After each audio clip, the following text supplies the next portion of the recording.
नमस्कार। आकाशवाणी कटक आंचलिक संवाद पढ़ुचंती सत्यव्रत बेहुरा। मुख्यमंत्री मोहन चरण माझी आज विभिन्न जलसंपद प्रकल्पर शिलान्यास और लोकार्पण करेंगे। आज अपराह्न भुवनेश्वर लोकसेवा भवन सम्मेलन केन्द्र में एक स्वतंत्र कार्यक्रम में मुख्यमंत्री विभिन्न प्रकल्पर शिलान्यास करेंगे। सूचना अनुଯାयी ଏହି କାର୍ଯ୍ୟକ୍ରମରେ 100ଟି ଆଡ଼ିବନ୍ଧର ଲୋକାର୍ପଣ ସହ 18ଟି ବୃହତ ଉଠା ଜଳସେଚନ ପ୍ରକଳ୍ପର ଶିଳାନ୍ୟାସ ଏବଂ 4ଟି କ୍ଷୁଦ୍ର ଜଳସେଚନ ପ୍ରକଳ୍ପର ଭୂତଳ ପାଇପଲାଇନ୍ ଦ୍ୱାରା ଜଳସେଚନ ବ୍ୟବସ୍ଥାର ଲୋକାର୍ପଣ ହେବ। ବ୍ୟାଙ୍କ ସଂଘ ମିଳିତ ଫୋରମ ପକ୍ଷରୁ ଦିଆଯାଇଥିବା ଦୁଇଦିନିଆ ବ୍ୟାଙ୍କ ଧର୍ମଘଟ ପ୍ରତ୍ୟାହୃତ ହୋଇଛି। ଗତକାଲି United forum of bank union ଏବଂ କେନ୍ଦ୍ରୀୟ ଶ୍ରମ କମିଶନରଙ୍କ ମଧ୍ୟରେ ଆଲୋଚନା ପରେ ଚଳିତ ମାସ 24 ଓ 25ରେ ପ୍ରସ୍ତାବିତ ଦୁଇଦିନିଆ ଦେଶବ୍ୟାପୀ ବ୍ୟାଙ୍କ ଧର୍ମଘଟକୁ ସ୍ଥଗିତ ରଖାଯାଇଛି। ଆଲୋଚନା ସମୟରେ ସପ୍ତାହକୁ 5 ଦିନ ବ୍ୟାଙ୍କ ସେବା ଯୋଗାଇ ଦେବା ଓ ନିଯୁକ୍ତି ଏବଂ କାର୍ଯ୍ୟଦକ୍ଷତା ସହ ଜଡ଼ିତ ପ୍ରୋତ୍ସାହନ ଆଦି ପ୍ରସଙ୍ଗ ସ୍ଥାନ ପାଇଥିଲା। ଭୁବନେଶ୍ୱରରୁ ଗାଜିଆବାଦ, ପୋର୍ଟ ବ୍ଲେୟାର ଓ ଗୋଆ ପାଇଁ ଖୁବ୍ ଶୀଘ୍ର ସିଧାସଳଖ ବିମାନ ସେବା ଆରମ୍ଭ ହେବ ବୋଲି ମୁଖ୍ୟମନ୍ତ୍ରୀ ମୋହନ ଚରଣ ମାଝୀ କହିଛନ୍ତି। ସାମାଜିକ ଗଣମାଧ୍ୟମ ଏକ୍ସରେ ମୁଖ୍ୟମନ୍ତ୍ରୀ ବିକଶିତ ଓଡ଼ିଶାର ମୂଳଦୁଆ ପଡ଼ିସାରିଛି ବୋଲି କହିଛନ୍ତି।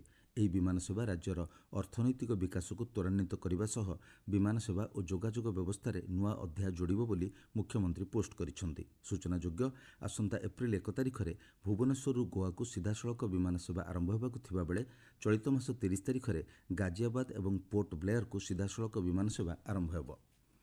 ଉତ୍ତରପ୍ରଦେଶର ମହିଳା ଓ ଶିଶୁ କଲ୍ୟାଣ ମନ୍ତ୍ରୀ ବେବିରାଣୀ ମୌର୍ଯ୍ୟ ଓଡ଼ିଶା ପରିଦର୍ଶନରେ ଆସି ରାଜ୍ୟ ସରକାରଙ୍କ ଦ୍ୱାରା ପ୍ରଣୀତ ବିଭିନ୍ନ ମହିଳା କୈନ୍ଦ୍ରିକ ଯୋଜନା ସମ୍ପର୍କରେ ଆଲୋଚନା କରିଛନ୍ତି।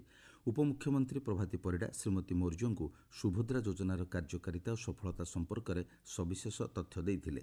ଅନ୍ୟପକ୍ଷରେ ଶ୍ରୀମତୀ ମୌର୍ଯ୍ୟ ଓଡ଼ିଶାରେ ଅଙ୍ଗନବାଡ଼ି କେନ୍ଦ୍ରର ପରିଚାଳନା ସମ୍ପର୍କରେ ମଧ୍ୟ ଅବଗତ ହୋଇଥିଲେ। ଆଲୋଚନା କାଳରେ ସେ ଉତ୍ତରପ୍ରଦେଶ ମହିଳା ଓ ଶିଶୁ କଲ୍ୟାଣ ବିଭାଗ ଅଧୀନରେ କାର୍ଯ୍ୟକାରୀ ହେଉଥିବା ଯୋଜନାଗୁଡ଼ିକ ବିଷୟରେ କହିଥିଲେ। ମାର୍ଚ୍ଚ 24 ତାରିଖ ସୋମବାର ଦିନ ମୁଖ୍ୟମନ୍ତ୍ରୀଙ୍କ ଜନ ଅଭିଯୋଗ ଶୁଣାଣି ବନ୍ଦ ରହିବ। ସପ୍ତଦଶ ବିଧାନସଭାର ତୃତୀୟ ଅଧିବେଶନ ବଳବତ୍ତର ଥିବାରୁ ଭୁବନେଶ୍ୱରସ୍ଥିତ ମୁଖ୍ୟମନ୍ତ୍ରୀଙ୍କ ଅଭିଯୋଗ ପ୍ରକୋଷ୍ଠରେ ଜନ ଅଭିଯୋଗ ଶୁଣାଣି ହେବ ନାହିଁ।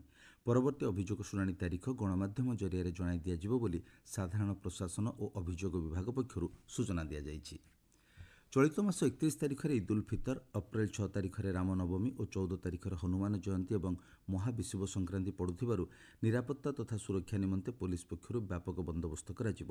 ରାଜ୍ୟ ପୋଲିସ ମୁଖ୍ୟ କାର୍ଯ୍ୟାଳୟଠାରେ ଆରକ୍ଷୀ ମହାନିର୍ଦ୍ଦେଶକ ଯୋଗେଶ ବାହାଦୁର ଖୁରାନିଆଙ୍କ ଅଧ୍ୟକ୍ଷତାରେ ଅନୁଷ୍ଠିତ ବୈଠକରେ ସମ୍ପୃକ୍ତ ପର୍ବପର୍ବାଣୀ ପାଳନ ସମୟରେ ସତର୍କ ରହିବା ଲାଗି ନିର୍ଦ୍ଦେଶ ଦିଆଯାଇଛି।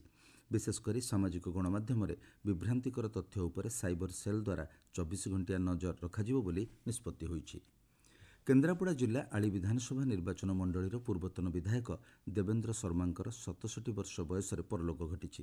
ସେ ବୃକକ୍ ଜନିତ ରୋଗରେ ପୀଡ଼ିତ ହୋଇ ଭୁବନେଶ୍ୱରର ଏକ ଘରୋଇ ହସ୍ପିଟାଲରେ ଚିକିତ୍ସିତ ହେଉଥିଲେ। 2014ରୁ 2019 ପର୍ଯ୍ୟନ୍ତ କଂଗ୍ରେସ ଟିକେଟ୍ରେ ଆଳି ବିଧାୟକ ଭାବେ କାର୍ଯ୍ୟ କରିଥିବା ଶ୍ରୀ ଶର୍ମା କେନ୍ଦ୍ରାପଡ଼ା ଜିଲ୍ଲା କଂଗ୍ରେସର ସଭାପତି ଭାବେ ଦୀର୍ଘଦିନ କାର୍ଯ୍ୟ କରିଥିଲେ। ତାଙ୍କ ବିୟୋଗରେ ମୁଖ୍ୟମନ୍ତ୍ରୀ ମୋହନ ଚରଣ ମାଝୀ ଦୁଃଖ ପ୍ରକାଶ କରିବା ସହ ଜନକଲ୍ୟାଣକାରୀ କାର୍ଯ୍ୟ ଓ ସେବା ପାଇଁ ସେ ସର୍ବଦା ସ୍ମରଣୀୟ ରହିବେ ବୋଲି କହିଛନ୍ତି। ରାଜ୍ୟ ଦକ୍ଷତା ବିକାଶ ଓ ବୈଷୟିକ ଶିକ୍ଷା ବିଭାଗ ପକ୍ଷରୁ ଭଦ୍ରକ ମଠସାହି ପଡ଼ିଆଠାରେ ଆସନ୍ତାକାଲି ନିଯୁକ୍ତି ମେଳା ଅନୁଷ୍ଠିତ ହେବ। ଜିଲ୍ଲାର ସମସ୍ତ ଯୁବକ ଯୁବତୀମାନେ ଏଥିରେ ଅଂଶଗ୍ରହଣ କରିବାକୁ ଜିଲ୍ଲା ପ୍ରଶାସନ ପକ୍ଷରୁ କୁହାଯାଇଛି। ସୁବର୍ଣ୍ଣପୁର ଜିଲ୍ଲା ହସ୍ତଶିଳ୍ପ କାର୍ଯ୍ୟାଳୟ ଆନୁକୂଲ୍ୟରେ ହସ୍ତଶିଳ୍ପ ସଚେତନତା କାର୍ଯ୍ୟକ୍ରମ ଅନୁଷ୍ଠିତ ହୋଇଯାଇଛି। ଉପନିର୍ଦ୍ଦେଶକ ବନମାଳୀ ଟପ୍ପୋଙ୍କ ଅଧ୍ୟକ୍ଷତାରେ ଅନୁଷ୍ଠିତ କାର୍ଯ୍ୟକ୍ରମରେ ବିଭିନ୍ନ ବିଭାଗର ଅଧିକାରୀମାନେ ସରକାରଙ୍କ ବିଭିନ୍ନ ଯୋଜନା ଉପରେ ଆଲୋଚନା କରିଥିଲେ।